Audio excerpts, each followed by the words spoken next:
Halo semua, salam sejahtera Malaysia, tuan-tuan dan puan semua. Kita juga digemparkan dengan kenyataan sebelum ini dari Datuk Seri Anwar Ibrahim. Setelah kononnya PN sudah cukup SD, sudah cukup sokongan untuk mendirikan ataupun menumbangkan Datuk Seri Anwar Ibrahim dengan menubuhkan kerajaan baru.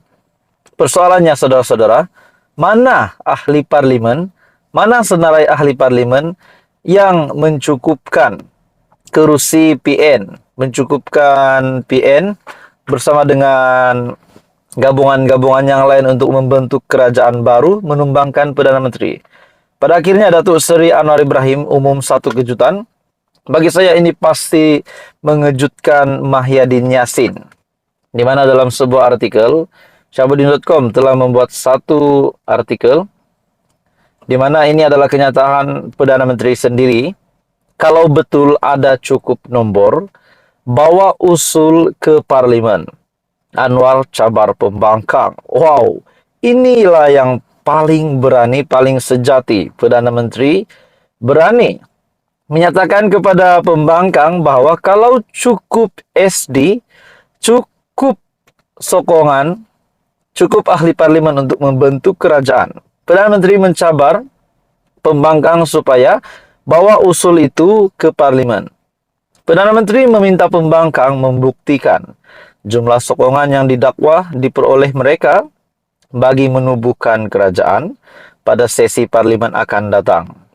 Kalau PN ada cukup sokongan, tunggu masa parlimen nanti, bawalah SD ataupun akuan berkanun. Usulkan di parlimen tiada masalah. Ini tiap-tiap minggu mengigau, katanya mengulas dakwaan pembangkang di Ketua IPN bahwa mereka mempunyai 126 ahli parlimen. Beliau juga berkata demikian. Anwar yang juga Presiden PKR mengulangi keyakinannya kerajaan perpaduan akan bertahan sehingga habis penggal 5 tahun. Nah, ini satu keyakinan yang paling hebat. Saya sangat yakin, kata Perdana Menteri. Timbul spekulasi, konon wujud komplot menjatuhkan Anwar selepas dilaporkan bahwa 10 MP yang sebelum ini menyokong pengurus CPN, Mahyadin selepas PRU 15 merancang memaksa PRK diadakan. Mereka dikatakan merancang keluar parti sekaligus menyebabkan kerusi dikosongkan menurut Undang-Undang Anti Lompat Parti. Nah, saudara-saudara, akhirnya Datuk Seri Anwar Ibrahim mencabar pembangkang untuk menunjukkan SD ataupun usulkan perkara itu di parlimen bahwa mereka memang mempunyai cukup sokongan untuk membentuk ataupun menumbangkan kerajaan hari ini. Nah, berapa beraninya Perdana Menteri Datuk Seri Anwar Ibrahim, betapa beraninya beliau untuk mencabar pembangkang. Ini sudah pasti kita dapat lihat keyakinan Perdana Menteri bahwa beliau akan terus menerajui negara, menjadi pemimpin negara sebagai Perdana Menteri Malaysia sehingga habis penggal 5 tahun. Jadi saudara-saudara, ini satu lagi kejutan besar untuk Mahyadin. Saudara-saudara, yang kita tahu sekarang dengan adanya akta anti lompat parti, semana-mana individu tidak boleh untuk memindahkan ataupun menukar sokongan beliau kepada mana-mana pihak di antara parti pembangkang maupun kerajaan. Kecuali satu blok direct terus menyokong kepada parti yang beliau ataupun satu blok itu ingin sokong. Saudara-saudara, antara parti yang membolehkan PN menjadi sebuah kerajaan lagi, antara parti yang boleh membantu PN, yang pertama sudah pasti GPS. Nah, saudara-saudara, di dalam sebuah artikel dari Syahbudin.com yang amat luar biasa ini, tukar kerajaan tak mustahil, tapi tersangat-sangat sukar.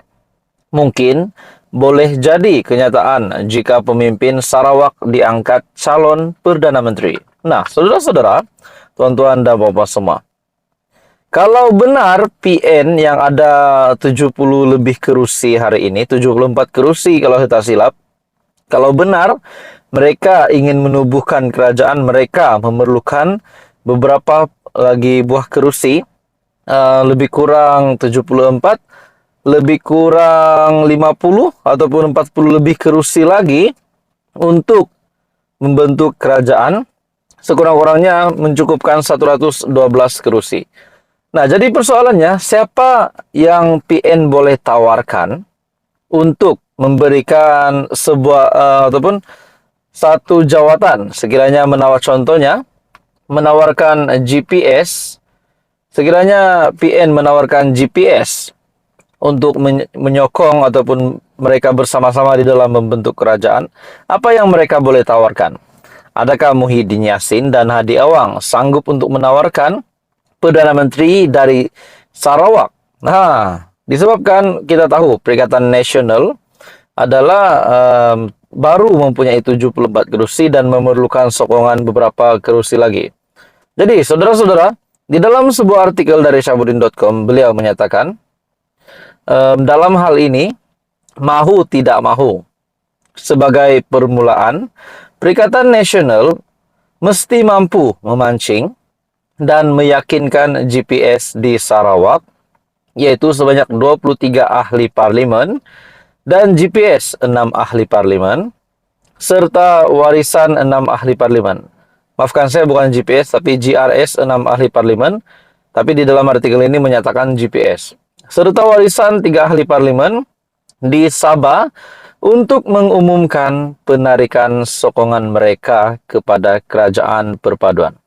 Nah, kalau GPS dan GRS serta warisan satu blok terus undur diri dari kerajaan perpaduan, sudah pasti itu adalah peluang terbaik Perikatan Nasional. Itu pun kalau PN mampu untuk memancing GPS, GRS dan juga warisan. Dan sekiranya kita kira matematiknya adalah 74 kerusi Perikatan Nasional, 23 kerusi GPS, 6 kerusi GRS, dan 3 kerusi warisan. Itu blok pembangkang sudah mempunyai sokongan 106 ahli parlimen, namun masih kurang 6. Nah, di dalam artikel ini menyatakan, selebihnya ia hanya memerlukan tindakan berani dan luar biasa daripada sejumlah ahli parlimen UMNO dan Barisan Nasional untuk mencukupkan angka menjadi 112 bagi membolehkan sebuah kerajaan baru dapat dibentuk. Soalnya, apakah tawaran yang boleh membuat 3 parti daripada Borneo itu tertarik untuk beralih menyokong Perikatan Nasional? Sebelum ini juga kita tahu Timbalan Perdana Menteri Datuk Seri Fadillah Yusof dan juga Premier Sarawak Abang Johari, kita dapat lihat respon mereka kepada media bahwa mereka tidak berminat langsung dengan pertukaran kerajaan. Bahkan mereka seperti apa yang dinyatakan oleh GPS sendiri, yaitu Datuk Seri Fadillah Yusof, bahwa fokus yang terbaik adalah untuk ekonomi negara dan untuk kemajuan negara, bukan fokus untuk menumbangkan kerajaan yang ada hari ini. Jadi, saudara-saudara, tuan-tuan dan bapak semua, apa yang saya dapat lihat sini, adakah PN seperti yang dinyatakan oleh Perdana Menteri Malaysia Datuk Seri Anwar Ibrahim, adakah PN hanya bermimpi siang hari, seolah-olah setiap hari mengigau, mempunyai cukup kerusi lah, sampai memberikan bayangan 126. Ada juga menyatakan bahwa itu adalah kononnya kerusi ahli parlimen yang mencukupkan 74 kerusi dari PN, dan mereka kononnya sudah mempunyai 126 kerusi, cukup untuk membentuk kerajaan untuk menumbangkan Perdana Menteri. Nah, saudara-saudara, apakah PN sanggup untuk memberikan satu tolak ansur yang paling besar kalau benar GPS, GRS, warisan membantu di dalam membantu PN membentuk satu kerajaan, sebuah kerajaan baru menumbangkan Anwar Ibrahim? Adakah Muhyiddin Yassin dan juga Hadi Awang sanggup memberikan jawatan Perdana Menteri kepada mana-mana parti dari Sarawak ataupun mana-mana pihak dari GPS?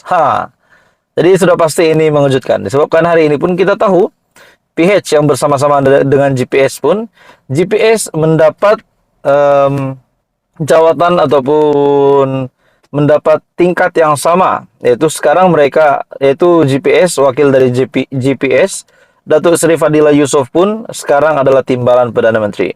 Jadi adakah relevan beliau untuk menyatakan sokongan kepada PN dan masih menjawat jawatan timbalan Perdana Menteri? Jadi saudara-saudara, bagi saya tidak relevan lah untuk kerajaan hari ini ditumbangkan. Jadi saudara-saudara, apa komen Anda? Bagi saya ini satu lagi isu yang panas, mengejutkan PN dan pembangkang. Teruskan bersama di dalam channel ini untuk info yang seterusnya. Jangan lupa tekan butang like, share, dan subscribe. Info padu, info hangat disediakan di dalam channel ini.